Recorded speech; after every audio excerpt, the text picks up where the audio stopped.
দেখো, আমরা সবসময় ভয়কে জয় করার চেষ্টা করি এবং তার আগে আমার দাদা বলে দিয়েছে আমাদের প্রার্থী যে মমতা ব্যানার্জির গোষ্ঠী এখানে আসুক না, তাও আসলে এখানে পারে, কারণ এই মাটিটা হলো আইএসএফের ঘাটে। আর ভাঙড় মানে শান্ত ভাঙড়, এই শান্ত ভাঙড়কে অশান্ত করার চেষ্টা করেছে একমাত্র মমতা ব্যানার্জির সওগাতকে দিয়ে। এবং সেই সওগাত বারে বারে একাধিক জায়গায় আমাদের বিরুদ্ধে মিথ্যা কেসে মিথ্যা ইয়েতে আমাদেরকে জেল খাটা ছেলেদের। তবে ওসব ভাওতাবাজি আর চলবে না, সাধারণ মানুষ বুঝে গিয়েছে। আপনি তো এসে দেখতে পাচ্ছেন মানুষের কীভাবে ঢল। এটা একটা আমরা কর্মী সভা করেছিলাম, এখানে একটা ছোটো জনসভার মতন হয়ে গেল। অভিষেক বন্দ্যোপাধ্যায় দায়িত্ব পাওয়ার আগে, ভাঙড়ে আসার আগে 3টে লাশ পড়লো আইএসএফের। তারপরে আবারও সেই অভিষেককে, এবারে শওকতের পরে অভিষেককে দায়িত্ব দিচ্ছে। আবার লাশের রাজনীতি হবে বলে কি দাবি করবেন? দেখো, আশা তো করছি লাশের রাজনীতি আর হবে না। কেন, আমাদের সেই মানে তৃণমূল যেটা আগুন ধরিয়েছিল তার জল ঢালার জন্য, মানে সেই যে আগুনে পানি ঢালার জন্য আমাদের ভাই নুর আলম ভাই অ্যাডভোকেট, তিনি আমাদের প্রার্থী হয়ে তিনি জল ঢেলে দেবে। এর জন্য আমাদের নুর আলম ভাইকে দাঁড় করিয়েছে। সাধারণ মানুষ আগামী দিন 2 হাত ভরে ভোট দেবে এবং চুপচাপ খামেসাপ কোনো কথা হবে না, চুপচাপ খামেসাপ। যে নিরীহ মানুষকে নিয়ে, সে সাধারণ মানুষকে লুটপাট করেছে, ভাওতা দিয়েছে, আর নয়। এখন মানুষ একটাই বেছে নিয়েছে, সেটা হলো খামেসাপ। ওইদুল ইসলামের, আইএসএফ নেতা ওইদুল ইসলামের এলাকাতে তৃণমূলের ঝান্ডা রাতের অন্ধকারে মারতে হচ্ছে, এত ভয় কিসের আইএসএফের থেকে? দেখো, ওরা তো জানে আইএসএফ ছাড়া ওনাদের বিকল্প কোনো তার রাস্তা নেই।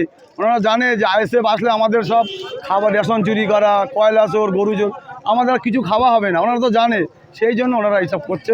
তবে আগামী দিন আর হবে না, অনেক হয়েছে, অনেক কিছু করেছে, আমরা আর করতে দেবো না। গণতন্ত্র প্রক্রিয়া আমরা লড়াই করবো। ভাঙড়ের মানুষ শান্তিপ্রিয় মানুষ।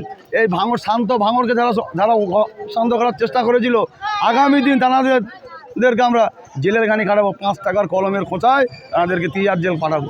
কিছুদিন আগে শওকত মোল্লা এখানে মিটিং করে বলেছেন যে ভাঙড়ের আইএসএফ নেতারা এবারে ভোট করাবে জেলে গিয়ে, কি বলবেন? দেখো, আগামী দিন শওকত মোল্লা, হাতি ঘোড়া গেল দাল, শওকত বলে কত সাল। তা যাদের 1 কান কাটা তারা রাস্তার ধার দিয়ে যায়, যাদের 2 কান কাটা তারা রাস্তার মাঝখান দিয়ে যায়। তা ওইসব গুন্ডা মস্তান, নটোরিয়াস ক্রিমিনাল সব কে কী বলে আমরা সব পাত্তা দেই না। উনি তো একটা ক্রিমিনাল, উনি একটা জনপ্রতিনিধি। উনি গুন্ডাগিরি করে, মস্তানি করে আজকে আমার ভাইয়ের লাশ গুনে ফেলেছে এই শওকত মোল্লা, এই সাধারণ মোল্লারা, এই আরাবুল মোল্লা। দেখলে না আরাবুল মোল্লা কোথায় গেল? আর সাধারণ মোল্লা বলেছিল আমরা একটা, এ তো দূরে কথা, একটা এ ছিঁড়ে দেখা, কোথায় গেল সাধারণ মোল্লা? আজকে বিড়াল হয়েছে না, বাঘ ফিরে তো সিং। শোনো, আমরা ফের বলছি, আবারও বলছি, ভাঙড়ের মাটিটা হলো আইএসএফের ঘাঁটি। ভাঙড়ের মানুষকে যারা রক্তের হোলি খেলা করেছে, সেই সব আমরা বন্ধ করতে এসেছি। মারামারি হানাহানি আমরা বন্ধ করতে এসেছি, আমরা লুটপাট বন্ধ করতে এসেছি। এর জন্য আমাদের যদি জান চলে যায় তাও আমরা যাব। সাধারণ মানুষের অধিকারের লড়াই আমরা করতে এসেছি। আমরা মানুষকে অধিকার বুঝে দিতে এসেছি। আমরা মানুষকে আমরা হানাহানি মারামারি করতে আসিনি। আমাদের পীরজাদা নওশাদ সিদ্দিকী মহাশয় আমাদেরকে এমন একটা শিক্ষা দিয়েছে, সেই শিক্ষায় শিক্ষিত। আমরা চোরদের শিক্ষায় শিক্ষিত না।